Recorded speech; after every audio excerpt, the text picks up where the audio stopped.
Mr. Speaker, will the sponsor yield for questions? Will the sponsor yield for question? No. Is he scared? No? You want to answer that? Okay. I wouldn't either if I was him. Mr. Speaker, on the bill. On the bill. Mr. Speaker, I really love being here in this chamber, and it means a lot to me to be here, but it's days like today which cast doubt for me on the whole thing. It's this type of bill that really erodes the public's trust in us. I mean, the sponsor of the bill is well known to have been ducking questions by the public for a long time and won't even answer them here for me today, his colleague in the chamber. And I don't blame him, because, Mr. Speaker, this bill isn't just bad. This bill is malicious in its intention. Mr. Speaker, we have a job to protect the public. It's our job to stand up for those who can't stand up for themselves. Today we've forgotten that. No logical person who has spent any time actually reading any of the 27 pages in this bill would even consider voting for it. It's impossible, because the atrocities in here are too many and they are impossible to miss. Mr. Speaker, where we sit today with OPRA is the result of 40 years of progress. For those of you who may have actually looked at the bill, you'd see sections referenced in Pamphlet Law 1963 is where it started. And then Pamphlet Law 1995, it got better. And then in 2000, it got better. And after 40 years of constant progress, today we have a sponsor and people behind the sponsor trying to rip apart the protections for these employees. But I have to admit, it's been a brilliant PR campaign. You've been using the municipal clerks and the burden on them and the burden on the mayors as your way to jam through some really catastrophic legislation, pulling at our heartstrings because we feel bad for them. But they are a small part of what OPRA covers, like the tiniest little part. Everything that you do in this bill applies to all state agencies, county governments, school boards, and anybody who's ever gone to a school board or a council meeting or a board meeting of any kind, and you stand there and you ask questions, and they look at you like you're transparent, and then they tell you to sit down when the public's over, and they just move on. OPRA is designed to allow you to access the information that they won't give you in the public. On its merits, this bill is horrible. And here's the truth, and it's an unfortunate truth. Almost every yes vote that you're going to get today is either threatened to be that way or bought to be that way.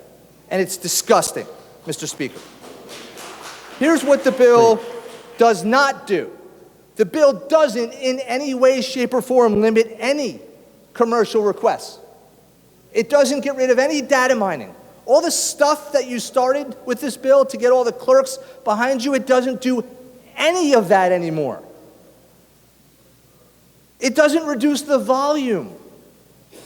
The municipalities and the counties and the school, they're going to get the same volume of requests. There's not a thing in this bill, and I challenge anybody here to point to one thing in this bill that would do anything to actually limit the volume, with the exception of the litigation threat that's in Section 8. Here's what it does do.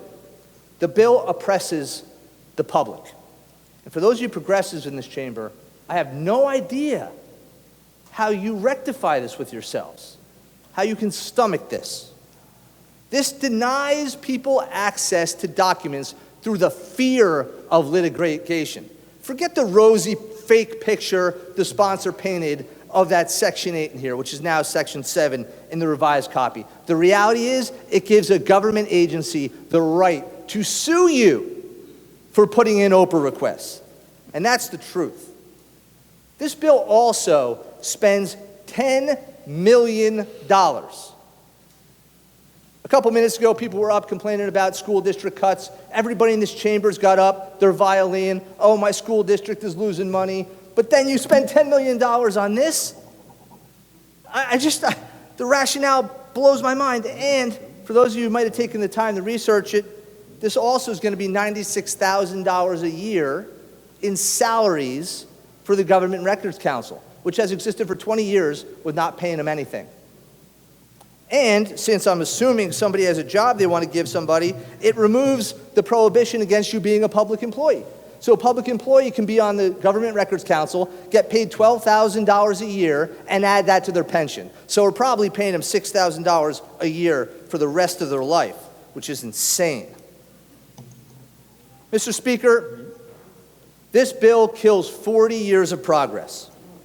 If you vote for this bill today, ladies and gentlemen, you are part of the problem. You are the exact person that people don't trust. You are the exact person that protects the interests of government and simultaneously stomps on the people. You are the problem. And if you're voting for this bill for any reason other than you think it's a magnificent idea, if you're voting for it because you're nervous about someone putting up somebody to run against you, or because the speaker forced you to vote a certain way, or because now you get to have a bill put up that you negotiated for, you should be disgusted with yourselves.